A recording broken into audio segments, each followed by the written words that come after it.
Hi, everyone. Welcome to Cincinnati Software Craftsmanship. Uh, Thank you for joining us this evening. I'm super excited to have everyone here for our end of year celebration. Feel free to drop a note in the chat to say hi, introduce yourself, let us know how you're doing and what you've been up to. My name is Kat Fairbanks. I'm filling in for Michael this month while he is off in Norway speaking at a conference. If you're not following him on Twitter, an accidental dev. You can follow all of his adventures there. It looks like he's having a lot of fun. But we're going to have even more fun here tonight because this is my favorite event of the year.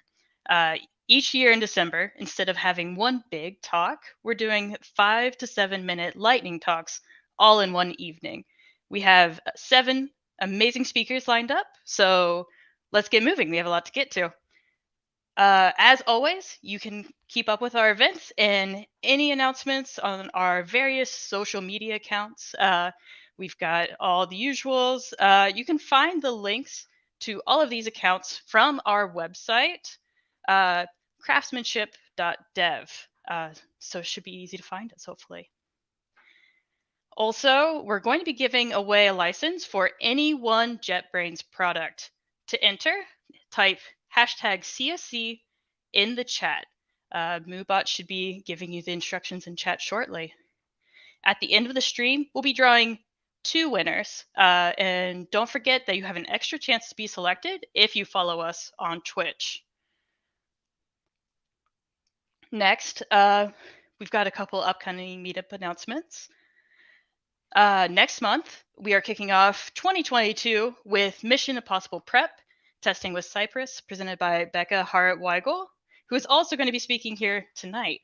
If you haven't heard of Cypress before, it's a really cool tool for writing end-to-end browser tests using JavaScript with a lot of nice features built in. I hope you'll join us next month to learn more about using it to write great tests to get your mission accomplished. Also, the drink up is tomorrow night at Braxton, Cincinnati. If you're interested in meeting other devs in the area in person, come on down and have a beer with us. You can find the details on Meetup or search for Cincy Web Tech Drink Up. The link will be in the chat here soon. Yeah, there we go. And yeah, that was fast, but that's it. We got to get going. Got a lot to do. Let's get started. Feel free to drop applause in the chat, ask questions, and yeah, let's go. First up is Sarah Dutkiewicz. Let's see. Slides, camera, excellent. We've got a great holiday theme talk. Yay! Yeah, so yeah, take it away. Awesome. Well, Merry Graphmas to you all. Fair warning, not your typical user group talk, lightning talk, which means no questions. I'll answer them in chat afterwards. But we're going to explore public holiday data using the Cosmos DB Gremlin API.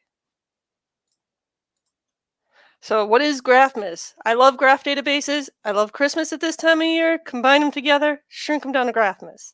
But what is Graphmas? Graphmas is a celebration of the December holidays from the public holidays dataset, which is part of Azure Open Datasets.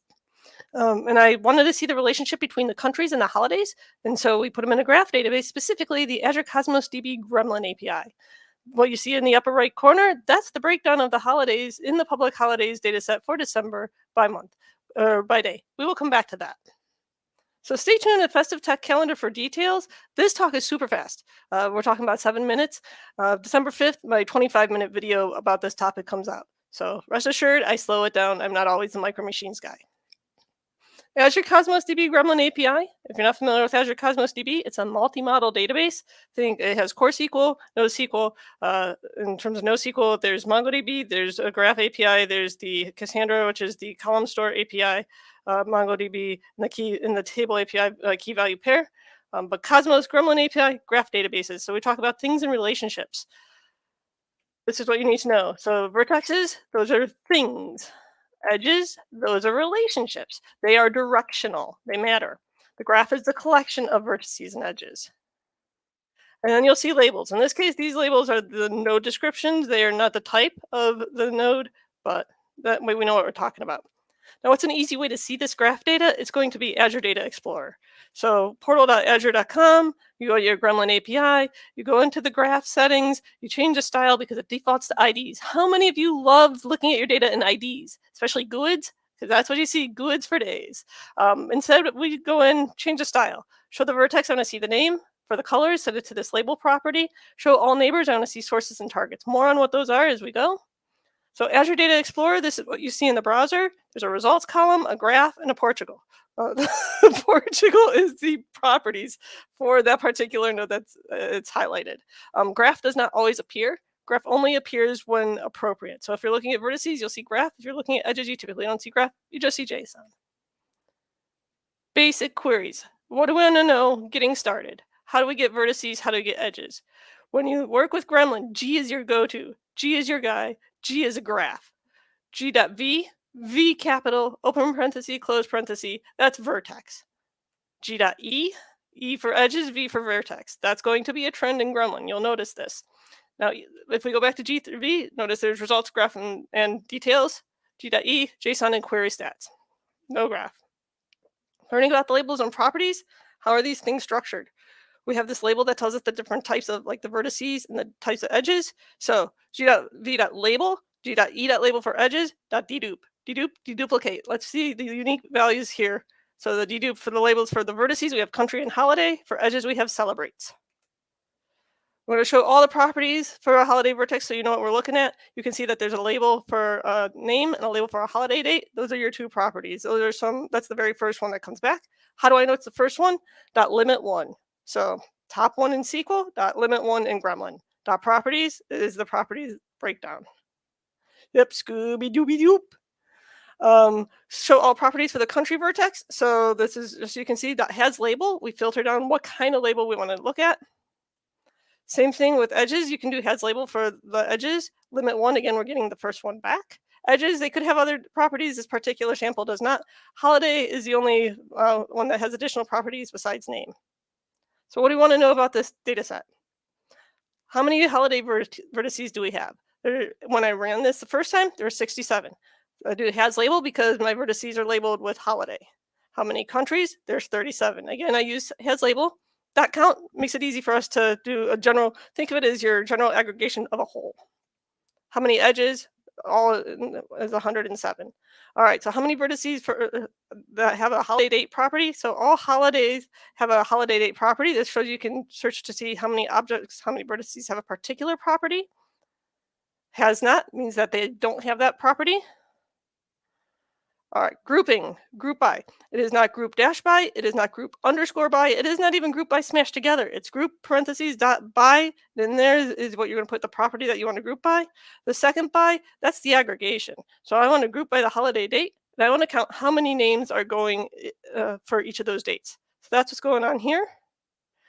We want to order them by name, you can do that. Multiple bys. Now order by, again, not order dash by, not order underscore by, not order by mashed together, order parenthesis by field in the order that you want to order them by. So by holiday date and then by name. That way if you have holidays, multiple holidays on the same day, in this case you can see Año Nuevo, New Year's Day, and I can't pronounce that one. Yarsefton. Graph traversal. So how do we follow the paths? G.v.has name. So both E. I want to know both edges coming out of the vertex and edges going in the vertex. This is where the relationships matter, or the arrows. So the circle around, or the arrow pointing in at La Inmaculada Concepcion and the arrow pointing at Navidad, those are going into those vertices. They're coming out of Colombia. We want to find all the names for those. So we do out E celebrates, follow the edges. In V, what are those vertices? And then what is the property name? Want to see if they share a holiday? So this is the pattern we go. Out E, in V, in E, out V. I break it down in the blog post at data-adventurer.com. Today is part of C# Advent. So feel free to check that out as well. .path will tell you the path that they took to get there. .execution profile tell you the performance of your queries, including total time, total resource usage, and then breaking it down for each of the different steps, including times, counts, and storage details. Now this sounds really cool. You want to learn more, right? Here are additional resources for you. So there's Azure Cosmos DB cheat sheets for all the APIs. There's Azure Cosmos DB's Gremlin graph support. Pay close attention. If you're a person who uses Gremlin and you're just now getting into the Azure Cosmos DB Gremlin API, be warned that they don't support all of the things. That second link will tell you what they support and what they don't support. Practical Gremlin, an Apache Tinkerpop tutorial by Kelvin Lawrence, one of my favorite go-tos for if you want to just kind of deep dive and get started. And then Gremlin cheat sheet by Daniel Cuppets. Every now and then I find myself playing with Gremlin. I'm like, how do I do that again? I'm like, I know there's an awesome cheat sheet. His is the one I go to.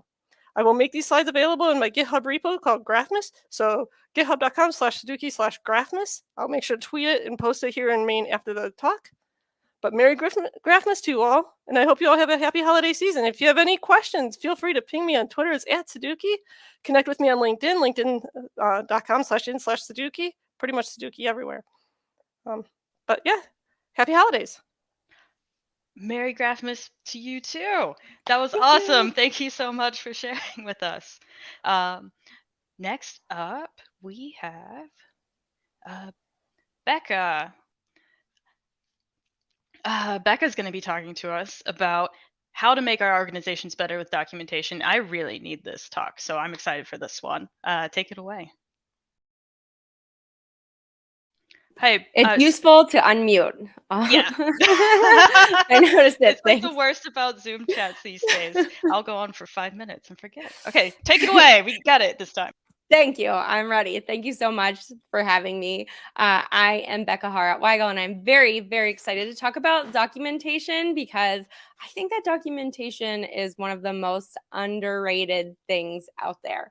And so today we're going to jump right into it, and we are going to be going on a choose your own adventure, and we have 3 paths. So let's get started with what we are jumping into. So we've got a whole new world here. And so this is the scenario for all of the paths that we're going to be taking today.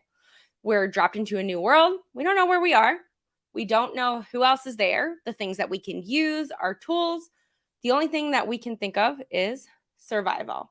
And so when we're on path 1, what do we feel? Well, adrenaline, that's the thing that kicks in, right? It gives you what you need to move forward. So you're pumping forward, but your hands are shaking, and it can only keep you going for so long because you really have no idea what you're doing or where you're going.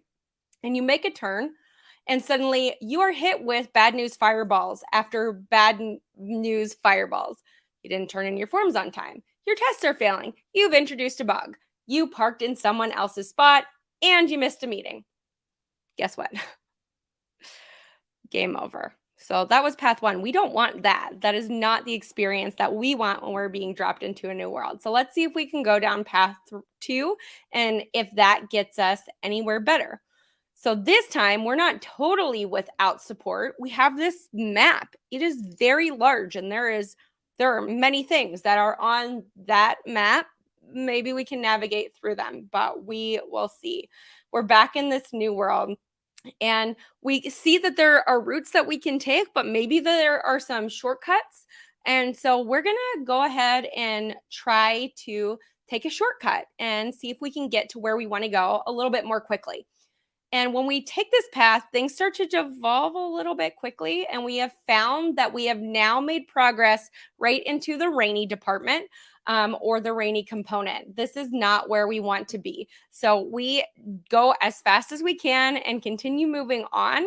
And we are making progress here, right?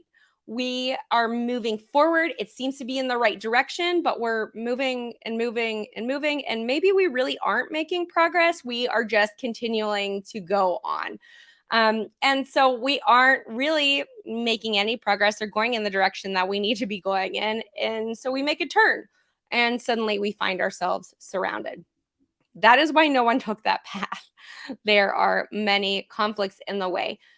So what do we need? Well, not that, because it's game over again. Let's try this third path. We've got to win this time, right? Because I told you there are 3 paths and I would not leave you failing. So here we go. Let's see what we have. Oh, we've got a map again this time.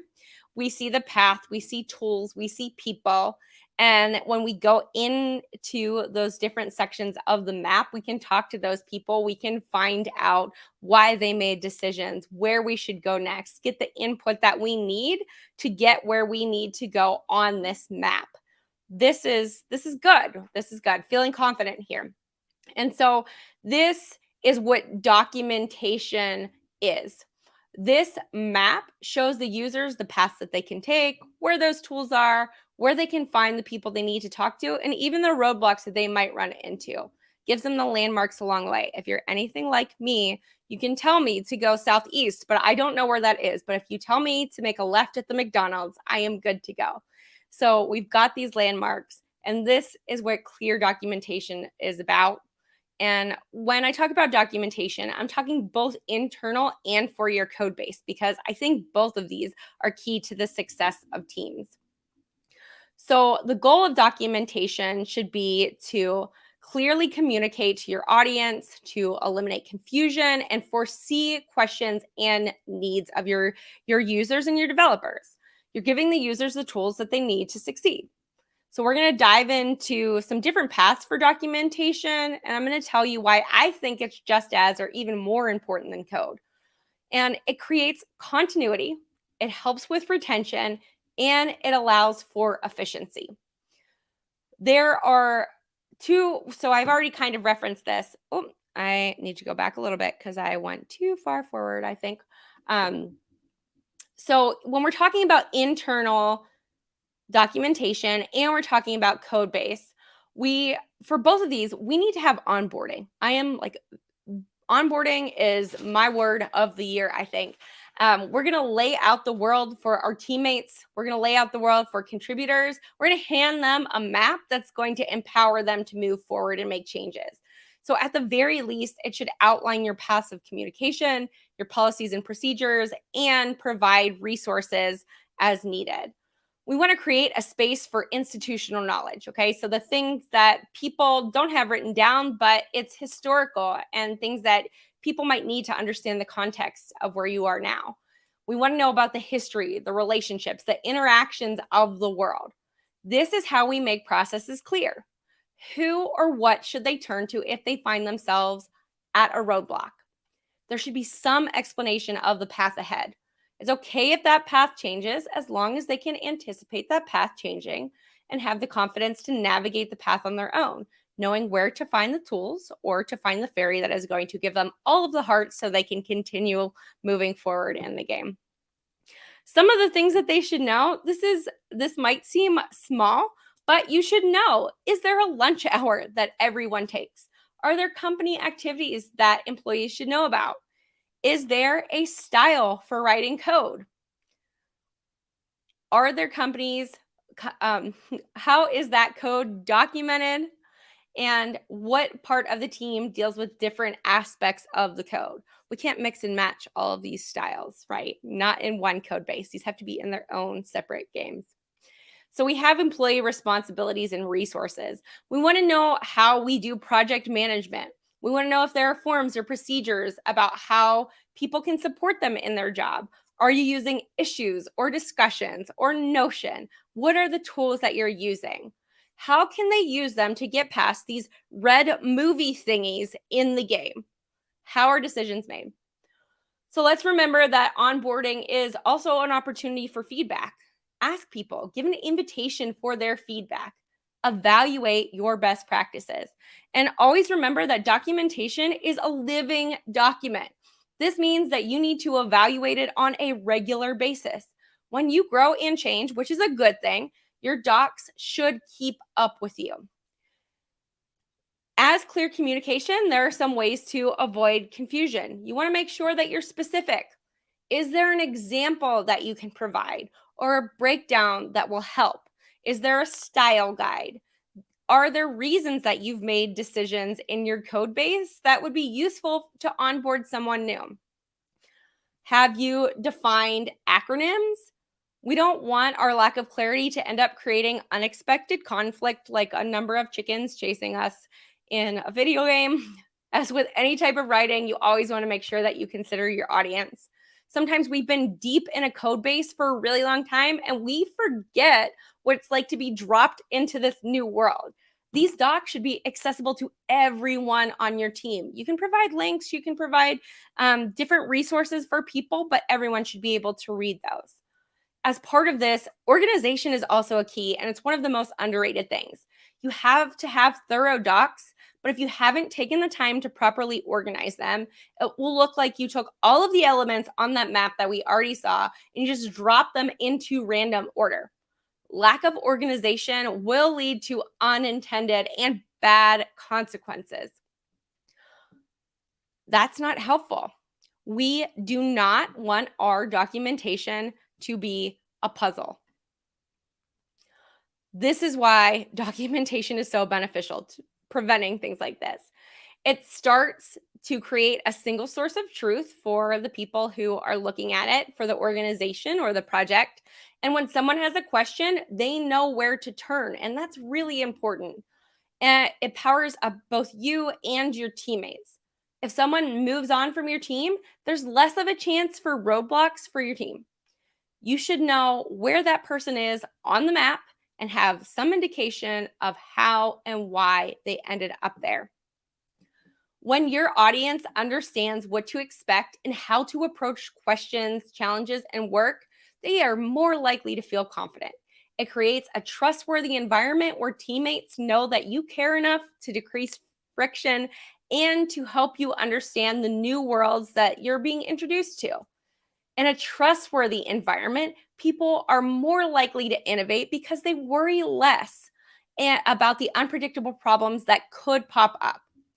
When you reduce unknowns, you reduce guardedness and time searching for what you need, confusion over who's responsible for what tasks, tasks that overlap, and time spent catching up if projects need to be handed off. It will save you time, money, and frustration. And when that happens, that's when your whole team wins. It's useful if I click the right screen and not the Twitch screen. So thank you so much for having me here. I hope that this inspires you to work on that documentation as you move forward. Thank you so much. I feel actually way more inspired to work on documentation, and I can't say that it's normally my favorite thing. I feel like I've gotten so many good tips from this. Thank you. Thank you. Next we have Jake. Hello. Jake, help us rise above the noise and confusion and help us curry on with our functional programming. Please save us. Take it away. All right. Thanks, Kat. Yeah, hi. So I'm Jake Witcher, and I'm going to be providing you all with just a brief overview of a technique in functional programming called currying or curried functions. So let's start with just kind of the basic question here. What is currying? What do we mean by that? And of course, we go to Wikipedia for the answer. Currying is a technique where you convert a function with usually two or more parameters into a series of functions that each only have one parameter. So practically speaking, what this means is using JavaScript here as an example, we take a function like this with two parameters, and we convert it into a function that looks like this. So here we have, instead of a single function that just returns a value, we have a function that returns a function that then returns a value. So to use a curried function where you're only creating functions that take one argument at a time, you have to invoke it one argument at a time. So it might look something like this, where you invoke the function with the first argument, and rather than having both arguments kind of wrapped in the same parentheses, you actually have to invoke the function returned by the first function with a second sort of wrapped parentheses there. So here we're creating a vampire zombie meld, one parameter at a time. Now, if this is all you wanted to do, there's not a lot of value here because you can do this with regular functions. The real power of curried functions is it allows you to partially apply the function, meaning that you can take your initial function there, meld, give it one value, save the resulting function to a variable, and then reuse that function multiple times. So that here, each subsequent variable there is using the argument initially passed, the vampire emoji, and then combining it with one other emoji to create some sort of monster hybrid. All right, so that all said, you might be wondering, what's the real value here? Because, am I going to end up writing functions that have, 3, 4, 5 parameters that look like this, which would be horrible? And the answer is no. You don't actually have to write your functions this way. At least in some languages, and in some cases, you don't have to. Some languages have currying by default, like Haskell, F#, or Elm. Languages like JavaScript do have some libraries that allow that provide some helper methods that allow you to write your functions like you normally would. So in this case, just an inline function there, and then you pass it to a special function that turns it into a curried version. So the result here is no different than what we saw before, and you can also keep them separate. So you can write your functions just as you normally would, and then export only the curried version to be used elsewhere in the code base. So what are the benefits do we gain by currying? So there's two I want to talk about. One is that it does provide us with reusable functions, which we've seen a little bit already. And then secondly, it really empowers us to do more with another functional programming concept called function composition. Now, function composition could be a whole talk in and of itself. So we're going to look really quickly at it this evening, but it's something I would encourage you to look in further later on. So reusability. Here we have a function that takes a monster emoji and robotifies it. It turns it into some sort of a robot monster hybrid. We can take a list of our monster emojis and map over them with the robotify function so that each one is this new kind of like, robot monster hybrid. The problem though with robotify is that it's not very flexible. If we wanted to make some other sort of monster hybrid combination, we have no easy way to do that. It's hard coded in with that robot emoji. So we could rewrite our function or use the function we were looking at earlier, this one here. But then now to use that in our map method, it's a little, it's just not as nice looking. And the more complex the function and the more arguments, the kind of the worse it starts to look. So here we can now dynamically change what we're melding together, but at the expense of a little more going on in the code. So currying kind of comes into the rescue. So now we can curry that function again as we did before. And this time, all we have to do is pass the first argument to meld. Because map and a lot of these other functional methods on the array, like filter and or I guess like filter, for example, are expecting a one argument function. Or in the case of reduce, it's expecting a 2 argument function. So the problem is meld is a 2 argument function and map is expecting a 1 argument. However, by currying meld, we can partially apply it with that first argument, kind of preload it with that argument.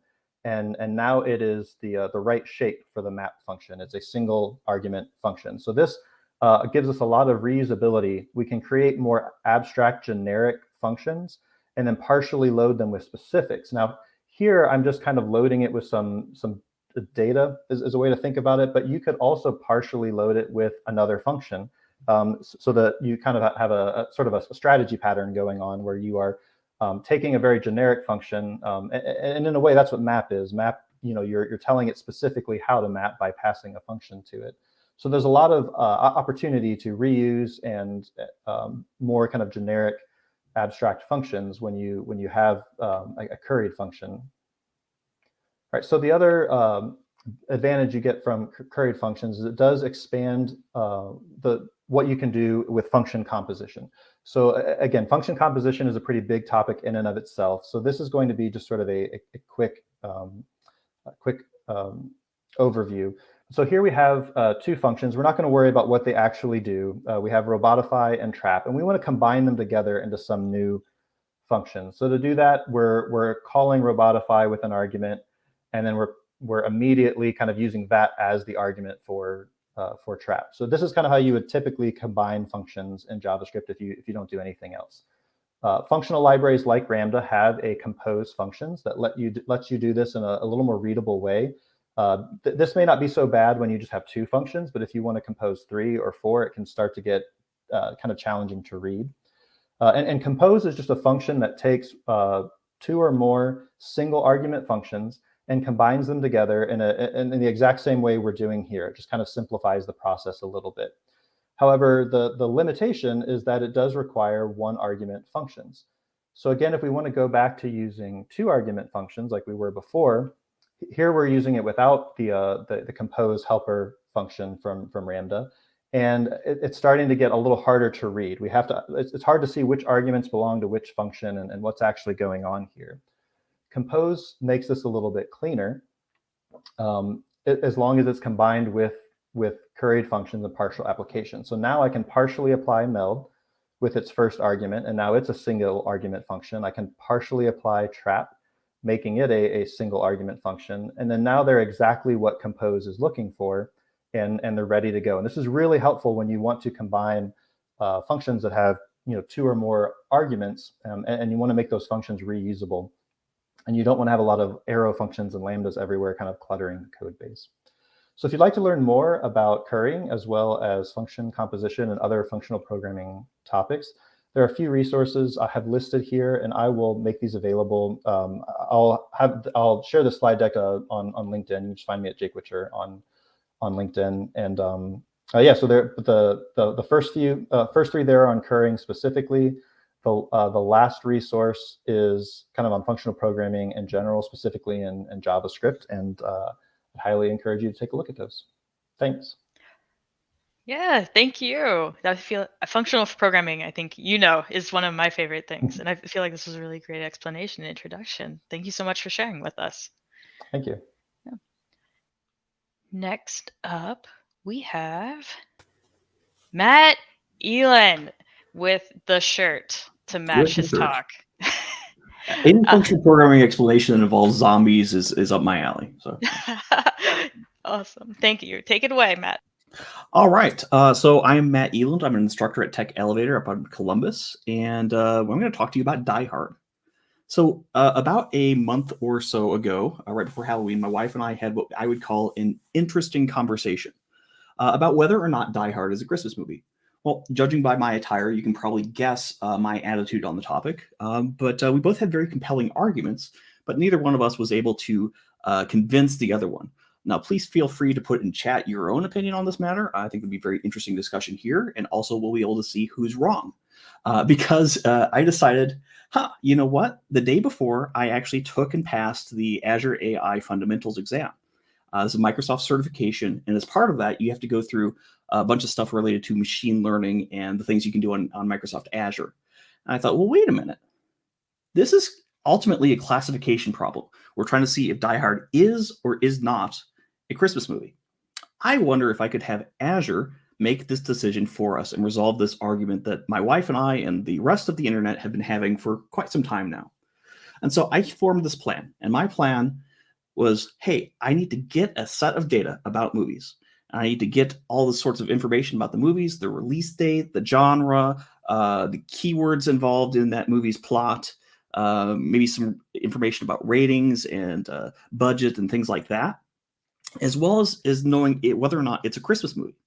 And then I'm going to feed this information into Microsoft Azure's automated machine learning Azure Machine Learning Studio. Inside of that, they have this aspect of it called automated ML, which is really a beginner-friendly way of doing machine learning. It's going to apply all the algorithms it knows about to yours and just see what performs the best. So you really don't have to have a very deep understanding of data science. So that's cool. So I'll try that. I'll train a machine learning algorithm on all the movies it knows about except for Die Hard. And once I have a trained model, then I'm going to send it information about Die Hard, and I'm going to see what it thinks about Die Hard, if it's a Christmas movie or if it's not a Christmas movie. So that was my plan. And I spent the weekend of Halloween building a model and trying to solve this question. So for starters, I needed to find a set of data that would have a lot of information about movies.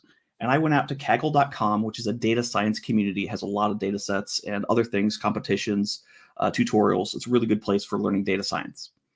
And I said, hey, there's this really cool really cool movies data set that has about 2,600 stars, and it's got information about keywords and genres and release dates, all this cool stuff you want to know about movies.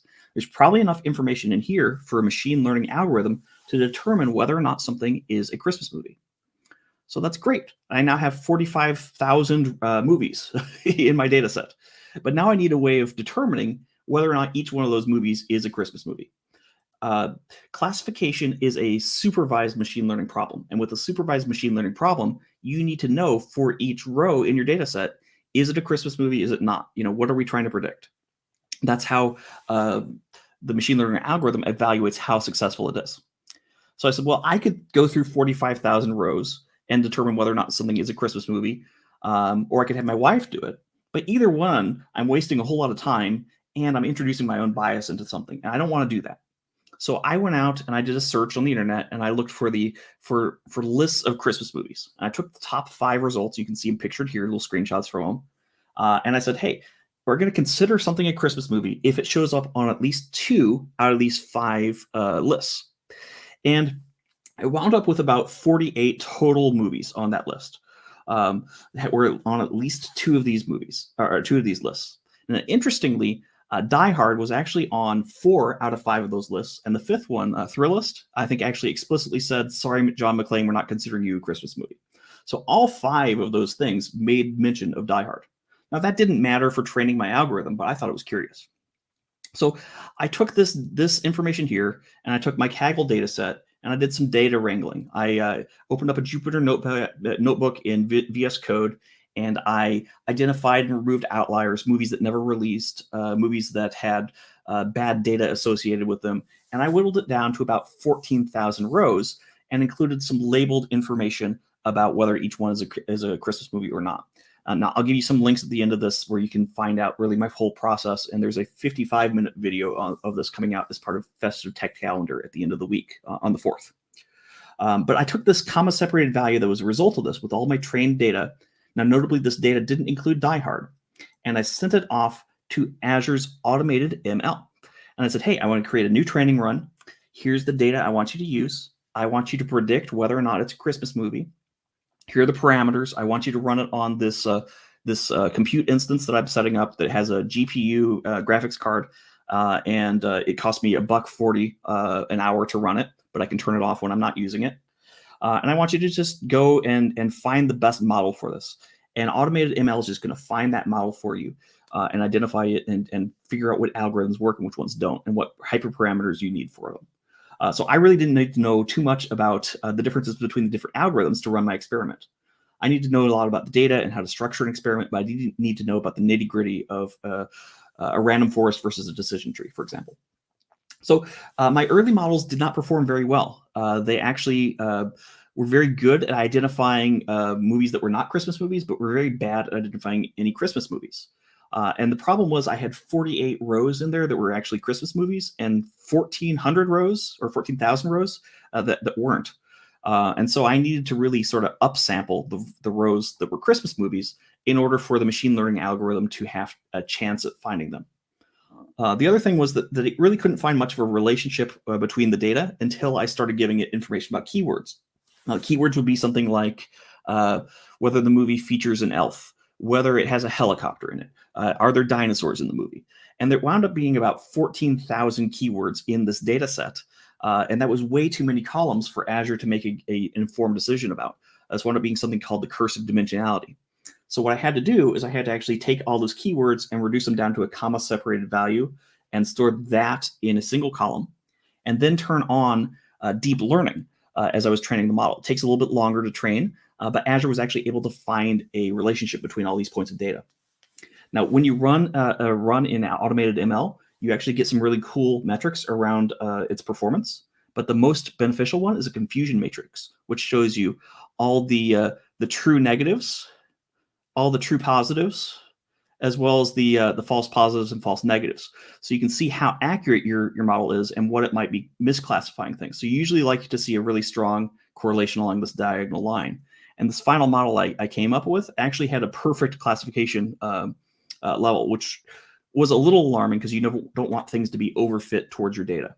But Automated ML also lets you drill into the details to figure out why your models are performing the way that they're doing, what's significant to them.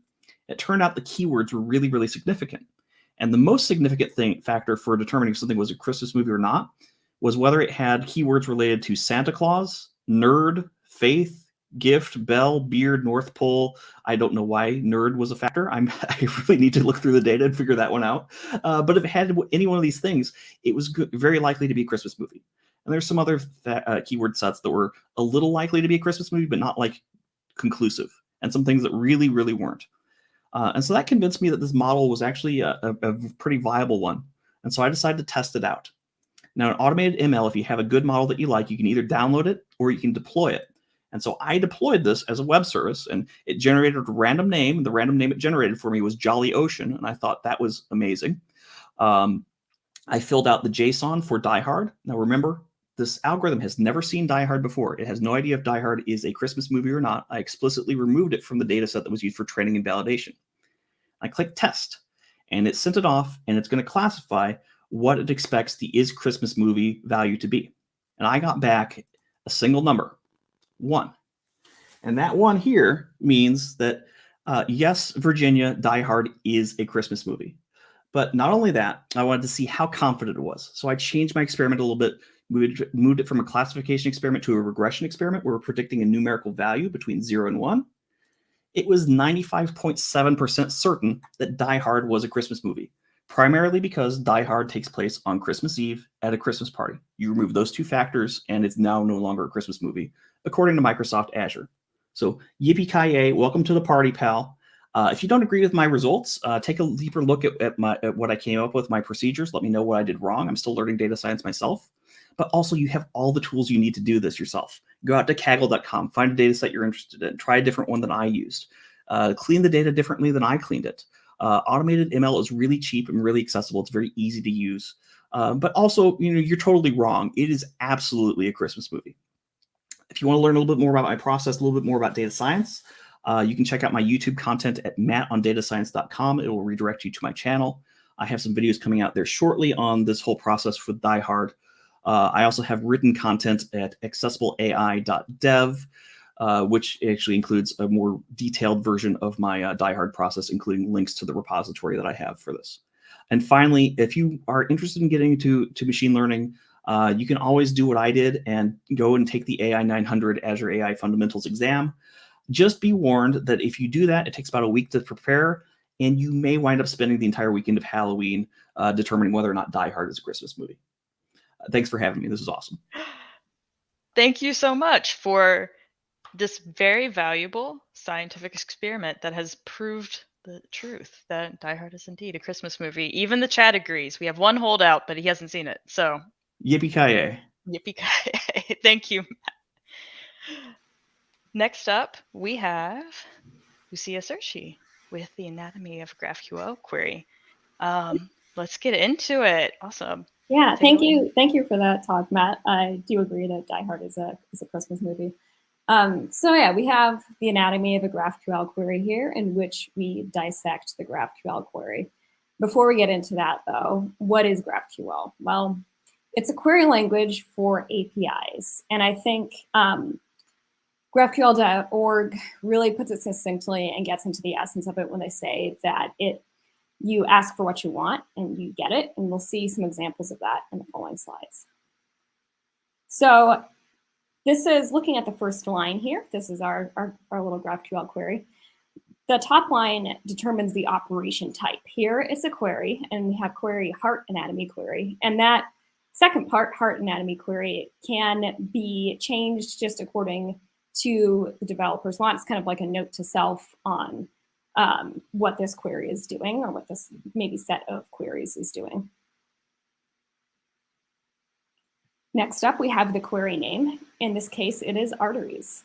When I'm naming queries, I like to follow the convention of using the name of the data that I want to get back, and then perhaps the way that I'm getting it back. So for example, if I were querying arteries by title, I'd name this arteries by title, or perhaps arteries by ID. Next up, the query parameter. In this case, it's a limit parameter. This requires the API to kind of be responsive to limit parameters. And in this case, I'm asking for 2 objects back. And then we have our fields. These are, you can have as many or as few of these as you like. As we'll see, these are the complete amount of fields that we can ask for in the following slides. But this basically, it determines what kind of information you're getting back about the arteries.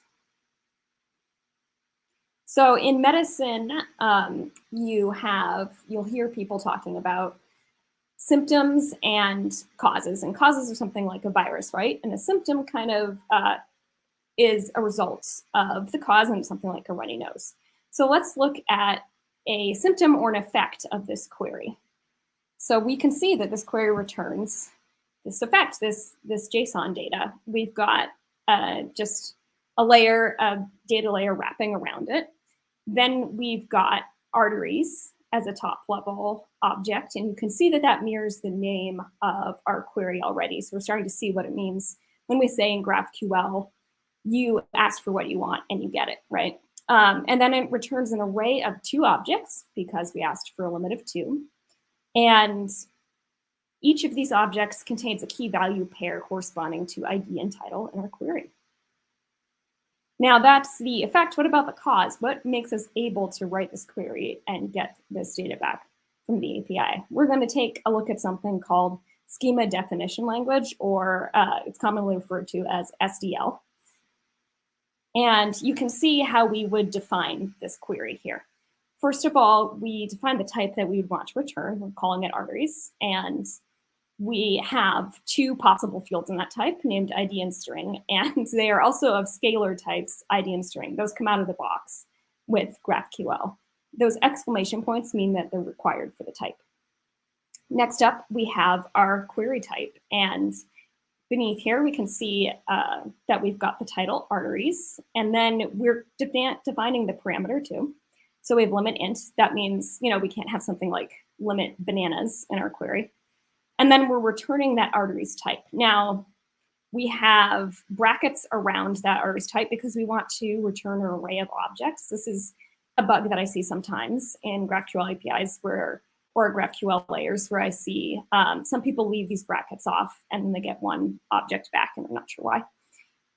The last line in our little SDL file today is a directive. Anytime you see an @ symbol in schema definition language or SDL, that you should think of a directive. And some of those directives come out of the box. This one is a custom directive that you can use with steps in. And what @REST does is it connects your schema to a REST endpoint without having to write any extra code. There are things called resolvers that you could use to do this as well, but it takes a lot more lines of code and also a lot more opportunities for error.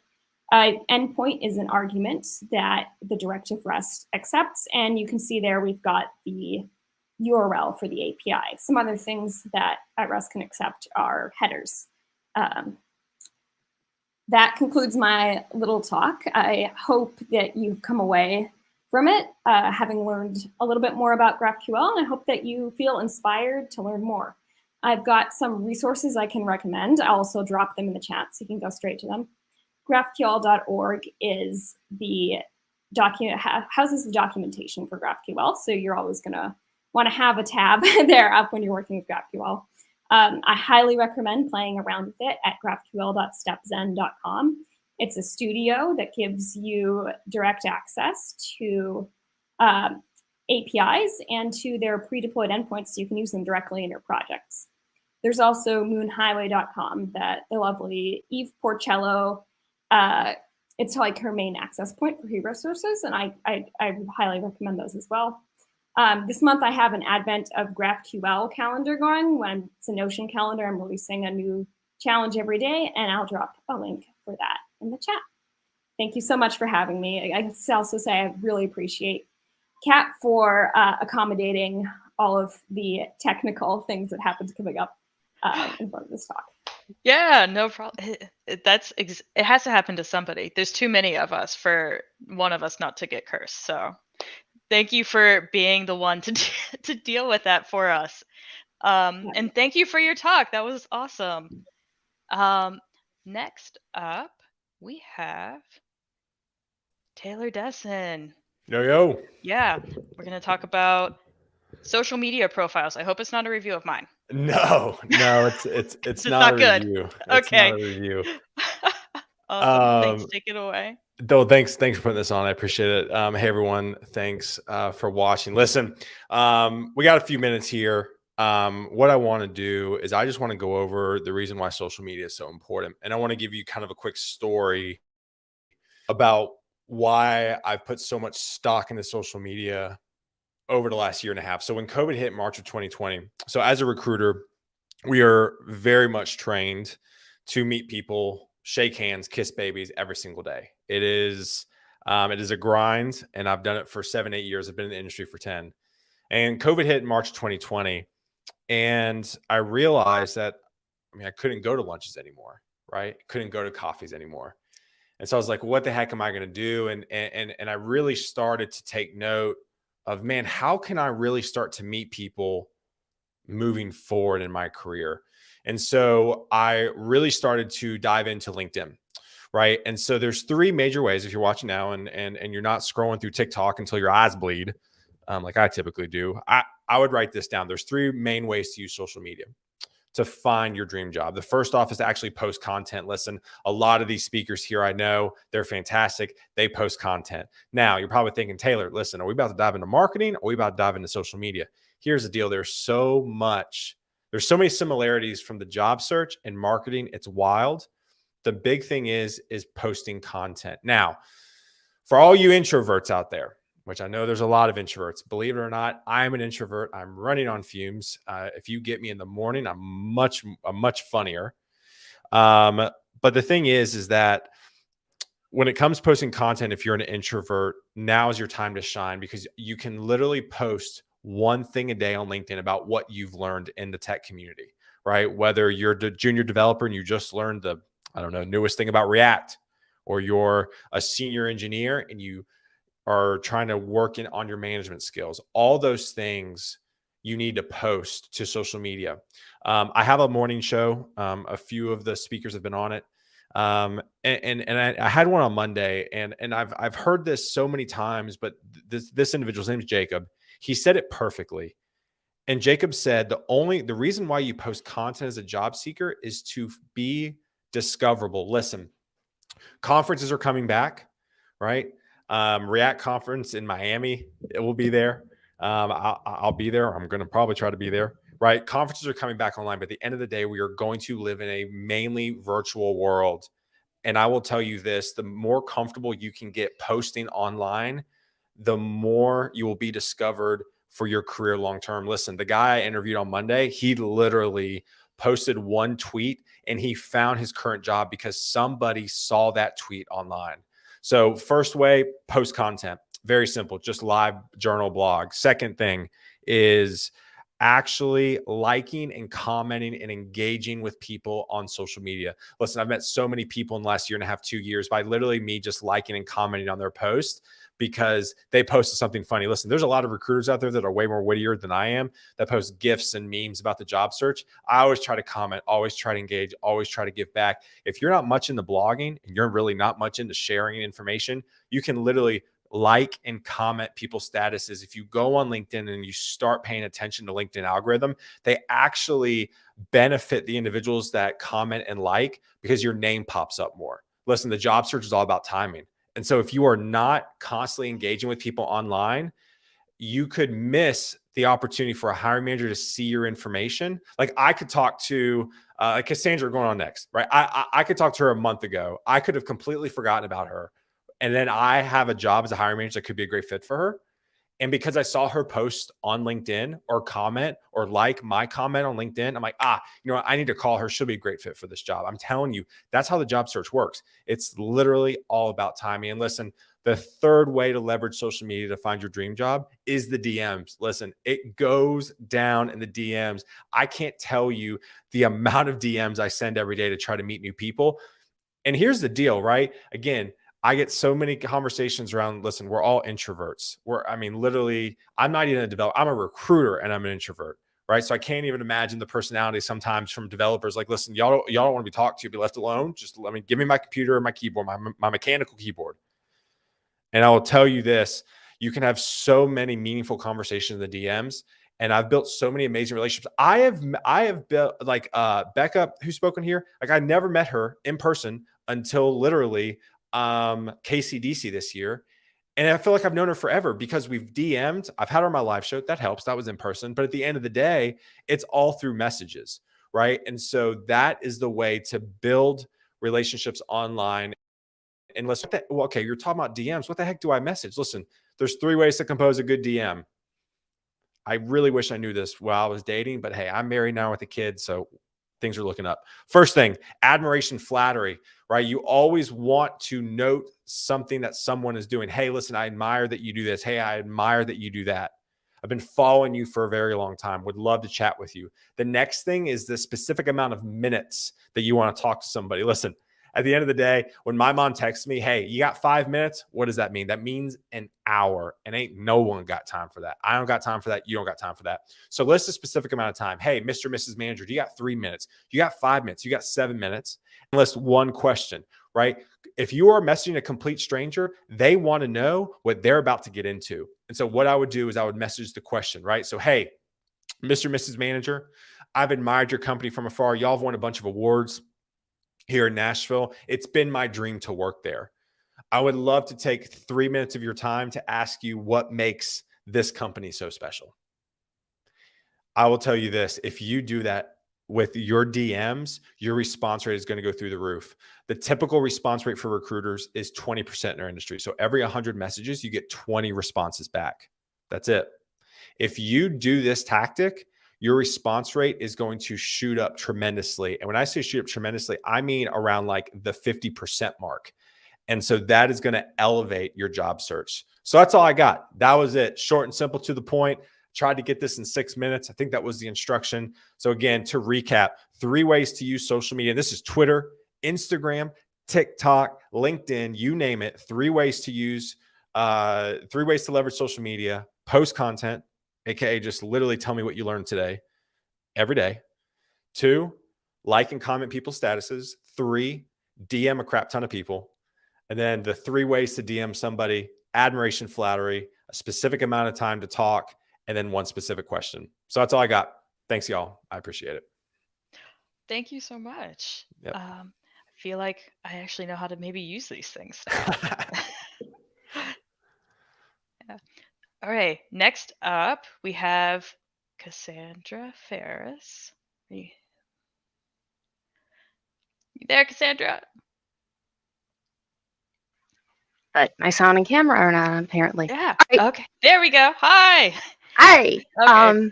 Before we get going, quick content warning. I have cleaned up the language in this talk, but it is rated PG-13. So if there's any small kids in the room or whatever, just wanted to give you a notice of that. All right. So Taylor is a recruiter. I am a recovering recruiter, but I still take judging people very seriously. I, as a recruiter, was paid to judge resumes, internet presences, job search behavior, and candidates can forget that. Unfortunately for them, I don't. I'm a tech community manager now, but the stupid things candidates have said to me over the years still lives rent-free in my head. Job searches start with resumes.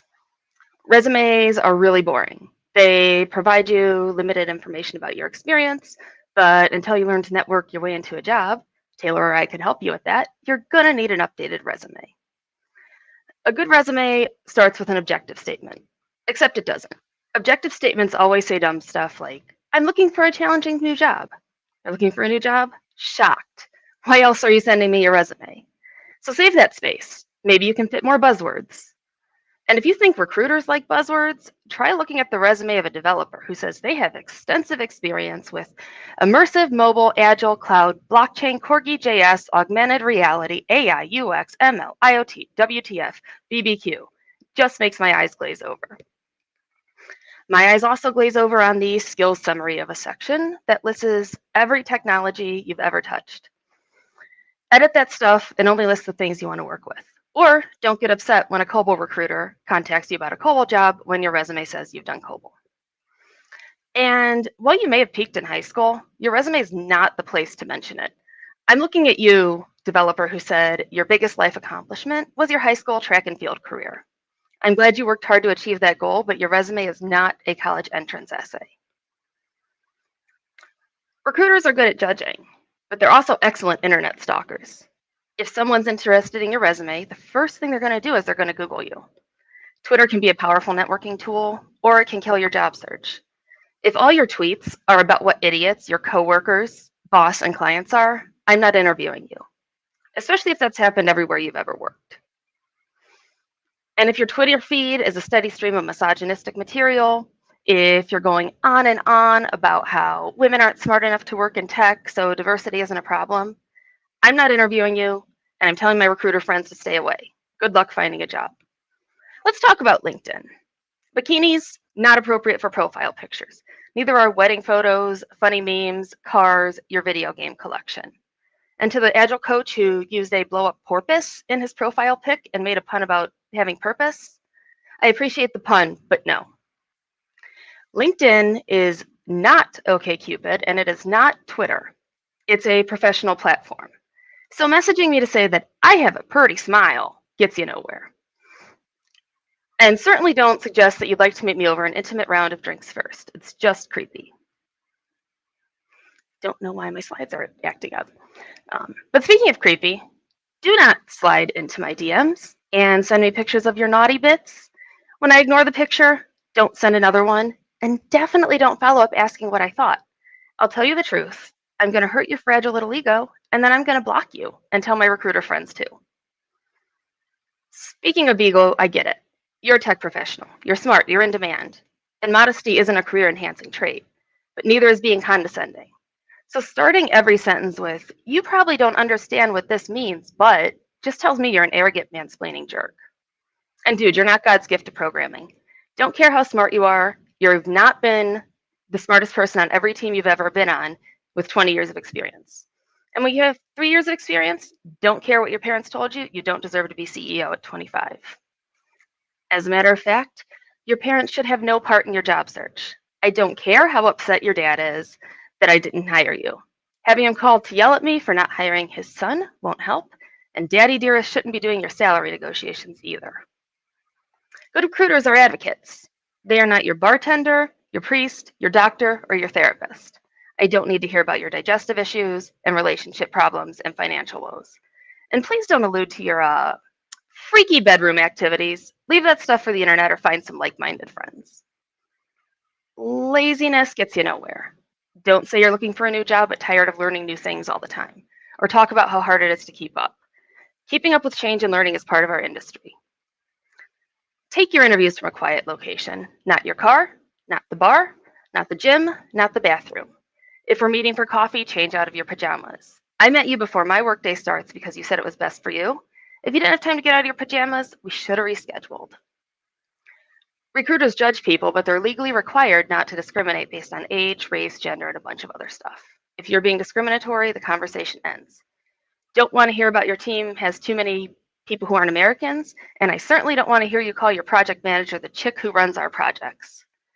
If you're a guy, telling me you think women don't need our own tech and meetup groups, or that DEI initiatives are a waste, my head's going to explode.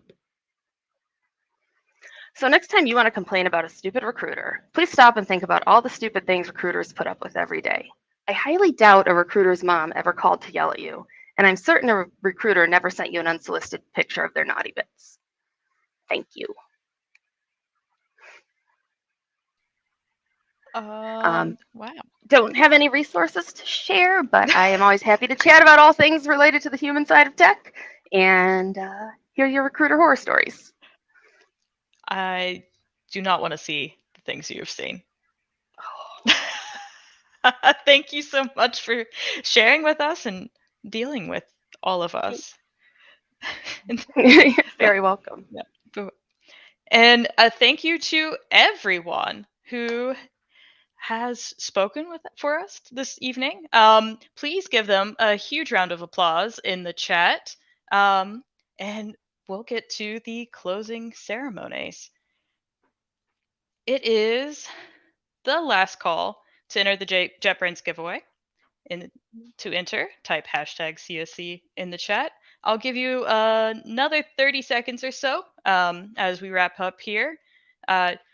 You do have to be here to win the giveaway. I will be asking you to acknowledge us in the chat some way. Give us a wave, something. I think there's like a command it will show. And while we wait for those entries, again, do not forget to follow us on social media to keep up to date with all of our events and announcements. And all of the goodies that have been posted on Twitter will be retweeting things, so you can make sure to get access to those links, stuff like that. You can find our website at craftsmanship.dev, and we have a link to all of those things. Also, you can get a 35% discount on all Manning products. Manning Publishing, they have lots of books, courses, things like that. Use our discount code MTPCSC21. They always have new and interesting things being released. Be sure to check them out. And thank you to Manning for partnering with us this year. We really appreciate it. And was that 30 seconds? I don't know. No one else submitted it. So I'm going to start the drawing here. Here is our first name, Taf Kai, and our second winner, Amy Gursky. So if you can drop a wave in the chat, let me know that you're still here. You got the message. If you have one, please email me at cat@craftsmanship.dev or reach out to us on Twitch and we'll get those prizes to you. And again, as always, we want to hear your feedback. If you have any comments, suggestions, or if you want to speak or contribute, please let us know. You can reach us at michael@craftsmanship.dev. I'm cat@craftsmanship.dev if you want to reach out to me specifically. And leave him a note for when he returns from his trip. Or get him in the chat now. He's still here with us, I think. So okay, it looks like we've had messages from both of our winners, so we're good to go there. Finally, thank you to everyone for making this an amazing year of meetups. All of the attendees, all of the speakers, all of the organizers that helped put this on. We really couldn't do it without each and every one of you. It's been great to get to know everyone and be part of this event, and I'm looking forward to another great year of meetups. Hopefully we can all get together in person here soon and get to see each other face to face again. Finally, that's it. If you want to join us in Zoom for a bit, the link will be posted in the chat here shortly. Making the computers do my bidding for me. Have a great night, have a great holiday, and have a happy new year. Thank you, everyone.